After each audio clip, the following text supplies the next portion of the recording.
Bloomberg Audio Studios. Podcasts, radio, news. I'm Stephen Carroll, and this is Here's Why, where we take one news story and explain it in just a few minutes with our experts here at Bloomberg. The Doomsday Clock is a tool for communicating how close we are to destroying the world with technologies of our own making. This is the closest the world has ever been to midnight.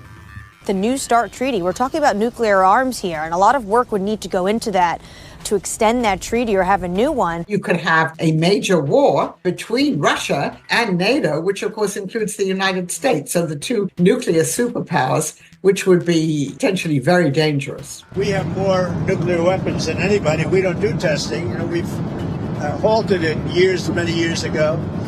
But with others doing testing, I think it's appropriate that we do also. The world is stumbling into a new era for nuclear weapons. For 15 years, the New START treaty between the United States and Russia placed limits on warheads and the systems that deploy them. Crucially, it also included checks that offered transparency about each country's nuclear arsenals. But the treaty has lapsed, and although President Trump says he wants a new agreement to replace it, for now, controls on these deadly weapons are in unknown territory. Here's why nuclear brinkmanship is back. Our global defence editor Gerry Doyle joins us now for more. Gerry, how effective has the New START treaty been in limiting Russia and America's stock of nuclear weapons? It's been very effective. Both countries have traditionally, since the treaty was enforced, done a good job of notifying the other about how many of its weapons were deployed, what sort of systems they were deployed on. And the end result was that both countries had about 1,670 deployed nuclear warheads in their arsenal. And in fact, the U.S. State Department in 2025 assessed that even after Russia had threatened to abandon the treaty, after the U.S. supported Ukraine amid Russia's invasion of that country in 2022. Even after that happened, Russia had remained in compliance of the treaty all the way through last year. So the treaty and the terms in it had been completely or nearly completely effective in limiting both sides and how many nuclear weapons were actually able to be used. So what happens now the treaty has lapsed? Should we expect Russia and the United States to start building their arsenals? It's not so much a matter of building new weapons, per se. I don't think we're going to see a lot of new missile designs or new delivery systems come online.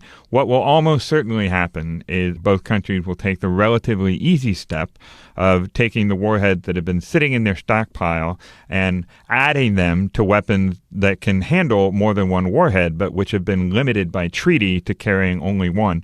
For instance, the U.S. Minuteman III intercontinental ballistic missile can carry up to 3 warheads on each missile, but it has been limited to 1. So now the easy thing the U.S. can do is just add 2 more warheads to that and effectively deploy more without actually creating more weapons.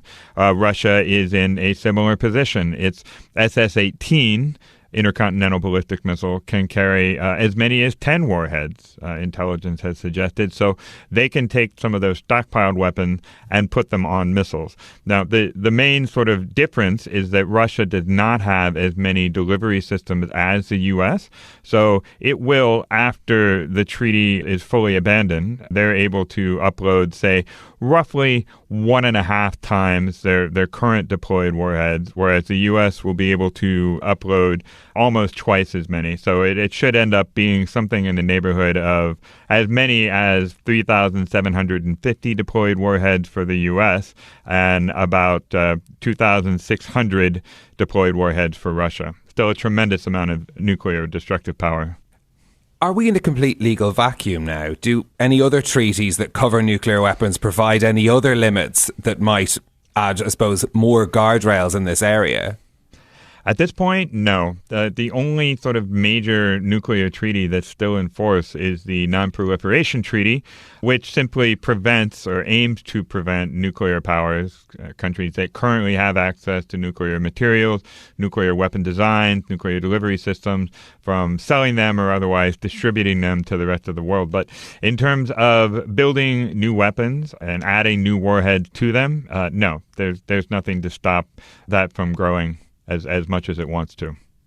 What about the countries that weren't covered by New START, like China and India? How are they likely to react to this?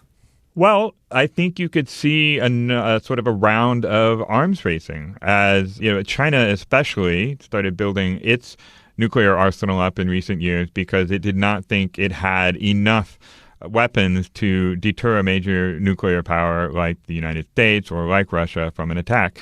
If they see that those powers now have even more warheads deployed, they will be incentivized to deploy and create more warheads of their own. And then India, of course, which is a major geopolitical rival of China, will see that build up and feel like they need to build up their arsenal as well. And then next door to India is Pakistan. They will see India and China building up their arsenals and feel like perhaps they need more warheads as well. And then you have this overall geopolitical situation where the U.S. is sort of at points outright hostile to its traditional allies in Europe and elsewhere in the world. And that could lead them to feel like they have to develop a nuclear arsenal of their own, too, to deter any sort of major attack or invasion if they don't feel like they can rely on the protection of or the support of the U.S. So I think the demise of this treaty, the immediate impact will just be that Russia and the U.S. will immediately deploy more warheads. But you could certainly see a large arms race spiraling out of this as a result. Now, the US president says that he wants a new treaty with Russia. How easy or difficult will that be to negotiate?